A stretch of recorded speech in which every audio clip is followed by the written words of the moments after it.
2024. Two companies you've probably never heard of own shares in almost every major corporation in America. BlackRock manages $10 trillion in assets. Vanguard manages another $8 trillion. Together, these two firms are among the top shareholders in Apple, Microsoft, Amazon, Google, Facebook, Exxon, Pfizer, JP Morgan, Coca-Cola, McDonald's, and thousands of other companies. They own pieces of competitors in the same industry: Pepsi and Coca-Cola, Boeing and Lockheed Martin, CVS and Walgreens. This concentration of ownership raises fundamental questions about markets, competition, and power. This isn't a conspiracy. BlackRock and Vanguard don't hide their ownership. It's public information in SEC filings. They're asset managers, not secret cabals. But the scale of their influence is unprecedented. When two firms own significant stakes in most major corporations, they have voting power over corporate decisions. They influence executive compensation, board composition, and strategic direction. And because they own competitors simultaneously, their incentives differ from traditional shareholders who want their company to crush rivals. This is the story of how index funds and passive investing created institutional ownership concentration. How BlackRock grew from a bond trading firm in 1988 to the world's largest asset manager. How Vanguard pioneered the index fund and became the second largest. How their business models, collecting small fees on massive assets, generated enormous scale. And how this scale translated to ownership stakes in virtually every publicly traded company of significance. Understanding BlackRock and Vanguard matters because they represent a structural shift in capitalism. Traditional capitalism had dispersed ownership, many shareholders each owning small stakes. Power was fragmented. Now, ownership is concentrated in a few giant institutions. BlackRock and Vanguard are the largest shareholders in each other. This creates feedback loops and conflicts of interest that didn't exist when ownership was dispersed. The implications for competition, corporate governance, and democracy are profound and largely unexamined. BlackRock was founded in 1988 by Larry Fink and 7 partners.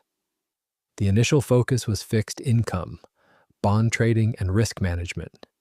BlackRock developed sophisticated analytics for valuing mortgage-backed securities and managing interest rate risk. This expertise became valuable during the savings and loan crisis as institutions needed help managing troubled assets.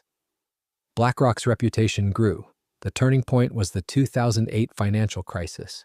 When Lehman Brothers collapsed and AIG failed, the Federal Reserve and Treasury needed someone to manage the toxic assets, mortgage-backed securities that had crashed in value and frozen markets. They hired BlackRock. The firm managed the Fed's emergency lending facilities and valued assets for troubled institutions. This gave BlackRock unparalleled access to government officials, inside information on markets, and credibility as the adult in the room during crisis. Post-crisis, BlackRock's assets under management exploded. In 2009, BlackRock acquired Barclays Global Investors, which included the iShares ETF platform. This acquisition transformed BlackRock from primarily an institutional asset manager to a consumer-facing provider of index funds and ETFs. iShares became the world's largest ETF provider. Retail investors poured money into passive index funds, and most of that money flowed through iShares into BlackRock's management. The business model is elegant. BlackRock charges tiny fees, often 0.03% to 0.20% annually, on assets under management. Individual fees are small, but when you're managing $10 trillion, small percentages equal enormous revenue. BlackRock generated $17 billion in revenue in 2023. The model scales beautifully. Managing $10 trillion doesn't cost much more than managing $5 trillion because the infrastructure is digital and automated.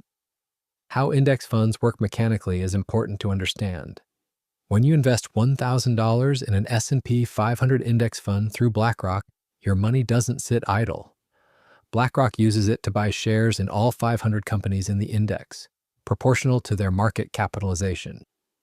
Apple is roughly 7% of the S&P 500, so about $70 of your $1,000 goes to Apple stock. Microsoft is about 6%, so $60 goes there. This repeats across all 500 companies. This means BlackRock doesn't choose which stocks to buy. The index determines it. If a company enters the S&P 500, BlackRock must buy it. If a company is removed, BlackRock must sell. There's no discretion, no analysis, no stock picking. It's purely mechanical. This is why fees can be so low. There's no expensive research team or active management needed. But here's the critical point. Even though BlackRock owns these shares on behalf of index fund investors, BlackRock votes the shares. When Apple has a shareholder meeting to elect directors or approve CEO compensation, BlackRock casts votes based on its total Apple shareholdings. BlackRock's voting team decides, not the millions of individual investors whose money BlackRock is managing. This separation of economic interest, investors own the value, from voting power, BlackRock controls the votes, is fundamental to understanding the power concentration. BlackRock's Aladdin platform is central to its power. Aladdin is a risk management system that tracks and analyzes investments. BlackRock licenses Aladdin to pension funds, insurance companies, central banks, and sovereign wealth funds globally. These institutions use Aladdin to manage their own portfolios. This means BlackRock has visibility into a significant portion of global institutional investment flows. Not just the $10 trillion it directly manages, but additional trillions managed by clients using Aladdin. This informational advantage is staggering. Aladdin stands for Asset, Liability, Debt, and Derivative Investment Network. The system tracks over $21 trillion in assets, more than twice what BlackRock directly manages.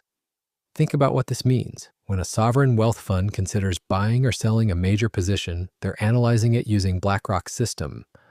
When a pension fund rebalances its portfolio, BlackRock's platform facilitates it. When a central bank assesses risk in its reserves, Aladdin provides the analytics. This creates information asymmetry. BlackRock sees aggregate patterns across thousands of institutions. They know when buying or selling pressure is building in specific assets before it's public. They see which sectors institutions are rotating into or out of. They understand risk positioning across the market. This isn't inside information in the illegal sense. BlackRock can't act on individual client data, but the aggregate intelligence is enormously valuable for making strategic decisions. The network effects are powerful. As more institutions use Aladdin, the system becomes more valuable. The analytics improve with more data. The benchmarking becomes more comprehensive. This creates incentives for additional institutions to adopt Aladdin, which increases BlackRock's visibility further. It's a self-reinforcing cycle where information dominance compounds. Vanguard's story is different but equally important. Vanguard was founded in 1975 by John Bogle, who pioneered the index fund. Bogle's insight was that most active fund managers don't beat the market after fees. Instead of trying to pick winning stocks, Vanguard offered funds that simply tracked market indices like the S&P 500. The fees were minimal because there was no expensive research or active trading. Investors got market returns minus tiny costs. The index fund concept was initially mocked. Why would anyone want average returns? But Bogle was right. Over time, average returns minus low fees beat most active managers' returns minus high fees. As evidence accumulated, money flooded into index funds. Vanguard grew to $8 trillion in assets under management, second only to BlackRock.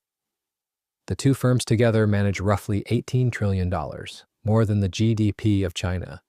Vanguard's ownership structure is unique. Vanguard is owned by its funds, which are owned by investors.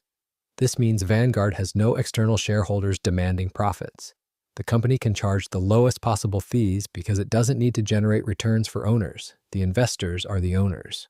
This structure has allowed Vanguard to undercut competitors on fees and attract massive inflows. The concentration created by BlackRock and Vanguard's growth is unprecedented. Look at any major U.S. corporation's shareholder list. Vanguard and BlackRock are almost always in the top three, often holding 5 to 10% each. Combined with State Street, the third largest asset manager, these three firms are called the Big Three. Together, they own roughly 20% of the average S&P 500 company. In some companies, they own more than 25% combined. The specifics are striking. At Apple, Vanguard owns 8.5%, BlackRock owns 6.4%, and State Street owns 4.1%. Together, 19% of the world's most valuable company. At Microsoft, it's similar. Vanguard 8.8%, BlackRock 7.3%, State Street 4.2%, total 20.3%. At Amazon, Vanguard 6.8%, BlackRock 5.7%, State Street 3.5%, total 16%. This pattern repeats across industries. In pharmaceuticals, Pfizer has Vanguard 8.9%, BlackRock 7.2%, State Street 4.1%. Johnson & Johnson, Vanguard 9.1%, BlackRock 7.5%, State Street 4.6%. In banking, JP Morgan has Vanguard 8.2%, BlackRock 6.9%, State Street 4.5%. Bank of America, Vanguard 8.7%, BlackRock 7.1%, State Street 4.8%. In oil, ExxonMobil has Vanguard 8.7%, BlackRock 6.6%, State Street 4.9%. Chevron, Vanguard 9.2%, BlackRock 6.8%, State Street 4.7%. In retail, Walmart has Vanguard 5.1%, BlackRock 3.2%, State Street 2.8%. Target, Vanguard 11.4%, BlackRock 9.6%, State Street 5.1%. The percentages vary, but the pattern doesn't. The big three are always there, always near the top, always controlling significant voting power. This isn't selective cherry picking. Go through the S&P 500 systematically, and you'll find the same ownership structure across nearly all companies. This ownership translates to voting power. When shareholders vote on board elections, executive compensation, mergers, or corporate strategy, institutional investors cast votes based on their shareholdings. BlackRock and Vanguard collectively control enough votes to swing outcomes. If management wants a merger approved or a board member elected, they need BlackRock and Vanguard's support. This gives these firms enormous influence over corporate decision-making. The conflicts of interest are obvious. BlackRock and Vanguard own competitors in the same industry. They own Coca-Cola and Pepsi. They own Delta, United, and American Airlines. They own CVS and Walgreens. Traditional antitrust law assumes shareholders want their company to compete aggressively and crush rivals. But if you own both Coke and Pepsi, you don't want them competing so aggressively that it hurts both companies' profits. You want them both to be profitable, even if that means less competition. Academic research confirms this. Studies have found that industries with high institutional common ownership, where the same investors own competitors, have less competition, higher prices, and lower quality. The airline industry is the most studied example. The Big Three own significant stakes in all major airlines. Since common ownership increased, airlines have cut capacity, raised prices, and reduced service quality.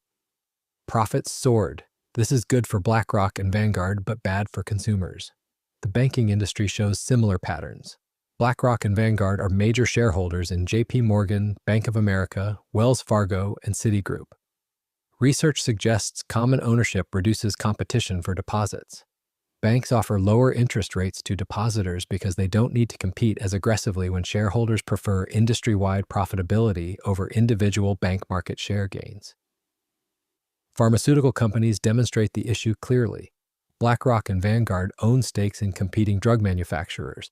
When a company develops a new drug, it could price aggressively to gain market share. Or it could price high, knowing competitors with similar drugs will also price high, maximizing industry profits. Common ownership creates incentives for the latter. Studies have found that drug prices are higher in therapeutic categories with more common ownership. BlackRock and Vanguard typically vote with management on most issues. They rarely oppose CEO pay packages, even when egregious. They rarely vote against board members, even when performance is poor. Why? Because asset managers want to maintain good relationships with corporate management. If BlackRock votes against management, corporations might exclude BlackRock funds from 401k plans or recommend competitors. The business incentive is to be friendly, not adversarial. This creates a governance problem. Shareholders are supposed to hold management accountable, but when the largest shareholders are passive index funds that can't sell, they must hold all stocks in the index and prefer not to antagonize management. Accountability diminishes. CEOs have more freedom to pursue strategies that benefit themselves rather than shareholders. Executive compensation has soared, as institutional investors rubber stamp pay packages. The political influence is less visible but significant. BlackRock's Larry Fink writes an annual letter to CEOs that receives enormous attention. In recent years, Fink has emphasized environmental, social, and governance (ESG) criteria. BlackRock has voted against directors at companies with poor climate practices. This sounds progressive, but it also means a single asset manager is imposing policy preferences on thousands of companies.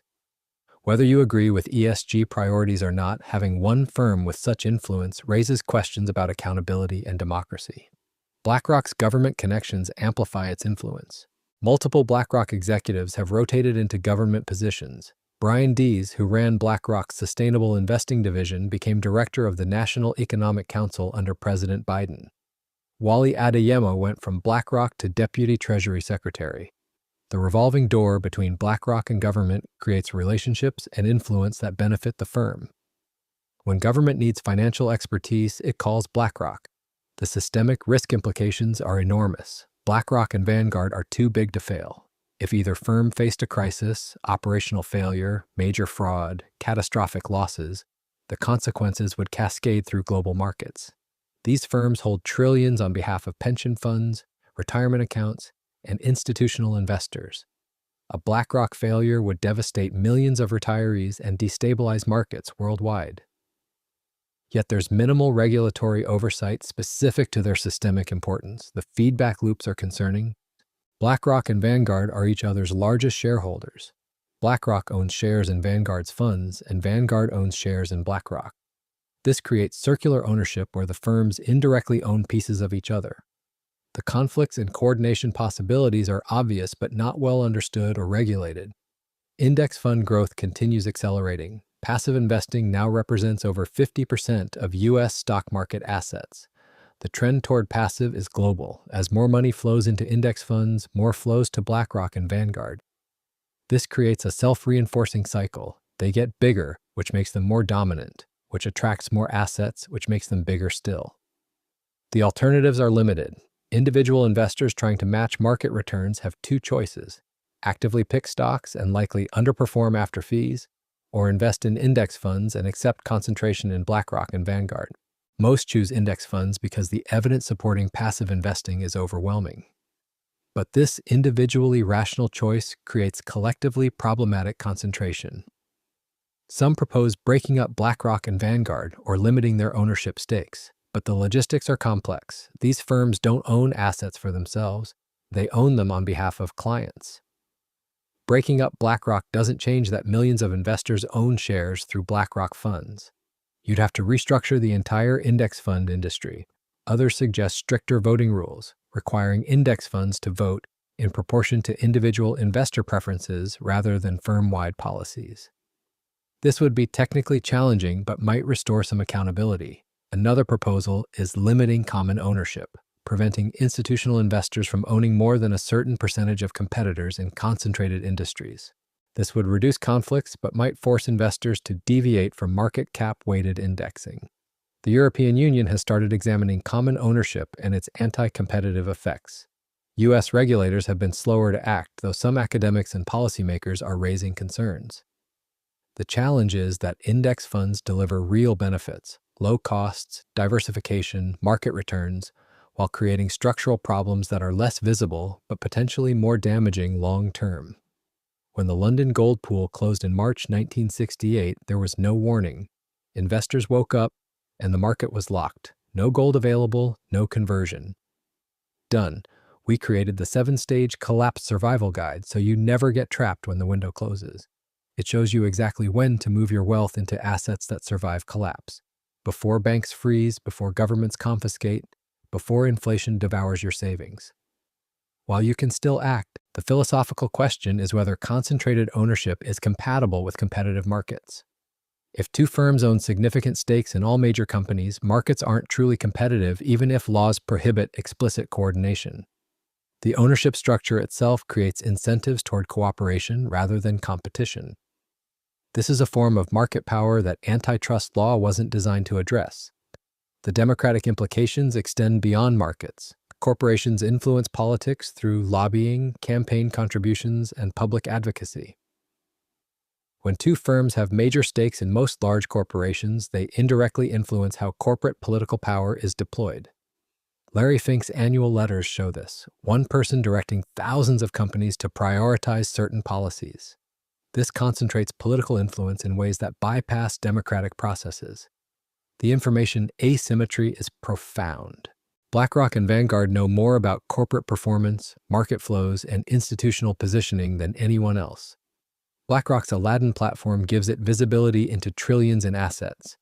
This informational advantage could be used for client benefit, but it also creates opportunities for conflicts of interest or unfair advantages that are impossible for outsiders to detect or prove. The global reach compounds the concerns. BlackRock and Vanguard aren't just American firms, they own significant stakes in European, Asian, and emerging market companies. Their influence is global. When they vote on climate policies or labor standards or executive pay at a Japanese or German corporation, they're imposing preferences shaped by American institutional and political context. This raises questions about sovereignty and cultural appropriateness of concentrated foreign ownership. The speed of growth has outpaced regulatory adaptation. 20 years ago, BlackRock and Vanguard were important but not dominant. Today, they're central to global finance. Regulations written for a world of dispersed ownership don't address concentrated institutional ownership. Updating regulations is slow, and the industry has political influence to resist changes that might constrain its business model. Individual investors are largely unaware of these dynamics. When someone invests in an S&P 500 index fund through Vanguard, they're not thinking about ownership concentration or conflicts of interest. They're trying to save for retirement with low fees. The structural consequences emerge from millions of individually rational decisions creating collectively problematic outcomes. The alternative investment universe is growing. Active management, thematic funds, factor-based strategies. But passive indexing's cost advantage is hard to overcome. For every dollar that might go to alternatives, passive indexing's lower fees and tax efficiency make it the rational choice for most investors. This economic logic drives concentration regardless of regulatory or structural concerns. You're participating in a system that concentrates ownership and power in ways unprecedented in capitalist history. BlackRock and Vanguard managing $18 trillion and owning stakes in virtually all major corporations isn't a conspiracy. It's the logical outcome of index fund economics. But logical doesn't mean desirable. The concentration creates conflicts, reduces competition, and centralizes power in ways that undermine the market principles that supposedly justify capitalism. Historical comparisons reveal how unusual this is. In the era of J.P. Morgan and the Gilded Age Trust, a few individuals controlled major industries. But those individuals had direct ownership stakes and made specific strategic decisions about companies they controlled. Their power was visible and eventually broken up through antitrust action. BlackRock and Vanguard's power is more diffuse but potentially more pervasive. They don't control individual companies the way Morgan controlled U.S. Steel, but they have influence across thousands of companies simultaneously. The Rothschild banking network at its height in the 1800s had coordinated influence across European governments and industries. But the Rothschilds were a single extended family with aligned interests and direct decision-making authority. BlackRock and Vanguard are corporations managing money for millions of separate investors. The investors have the economic interest, but the firms have the voting power. This separation creates agency problems the Rothschilds didn't face. The Standard Oil monopoly that was broken up in 1911 controlled one industry, petroleum. BlackRock and Vanguard have ownership stakes across all industries simultaneously. Their influence is horizontal across the entire economy rather than vertical within a single sector. This makes their power harder to see and regulate because it doesn't manifest as monopolistic pricing in one market. Instead, it shows up as marginally reduced competition across many markets. The future trajectory is concerning if current trends continue. As passive investing grows to 60%, 70%, or 80% of assets, BlackRock and Vanguard will control even larger ownership stakes. At some point, the concentration becomes incompatible with competitive markets regardless of legal structure. two firms owning 25 to 30% of every major company would give them effective control over most of the economy without technically violating any antitrust laws. The generational transfer of wealth exacerbates this. Baby boomers hold enormous wealth in index funds, largely through BlackRock and Vanguard. As they pass this wealth to younger generations through inheritance, the assets typically stay in the same index funds. The ownership concentration persists and grows rather than dispersing, as might have happened historically when estates were settled and assets sold or redistributed. The question isn't whether BlackRock and Vanguard are evil. They're not. They're profit-maximizing firms operating legally within existing structures. The question is whether those structures produce outcomes aligned with public interest. Concentrated ownership reducing competition and increasing prices harms consumers. Passive voting enabling management excess harms corporate governance. Circular ownership and government connections creating systemic risk and political influence harm democracy and stability. This is Decoded Economics. Subscribe to see the collapse before it happens.